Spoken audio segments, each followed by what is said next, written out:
लोगों को तुम्हारी बातें समझ में इसलिए भी नहीं आती क्योंकि सच्चाई को सुनना आसान नहीं है। सच्चाई हमेशा चुभती है। अगर तुम किसी को उसकी गलतियों का आईना दिखाओ तो उसका अहंकार उसे स्वीकार नहीं करेगा। वो कहेगा ये तो बकवास है, असल में उसने तुम्हें नहीं ठुकराया, उसने अपने अहंकार की रक्षा की है।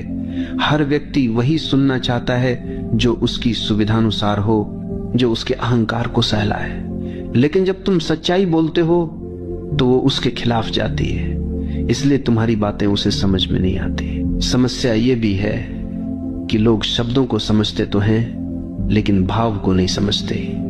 तुमने कभी अनुभव किया होगा कि तुमने सामने वाले को कुछ कहा और उसने उसका बिल्कुल ही उल्टा अर्थ निकाल लिया। तुमने तो प्रेम से कहा था लेकिन उसने उसे ताना समझ लिया। तुमने सचेत होकर कहा था लेकिन उसने उसे आलोचना मान लिया। ऐसा क्यों होता है?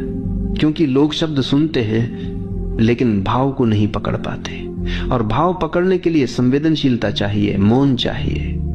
आज का मनुष्य संवेदनशीलता खो चुका है। उसका ध्यान केवल सतह पर है।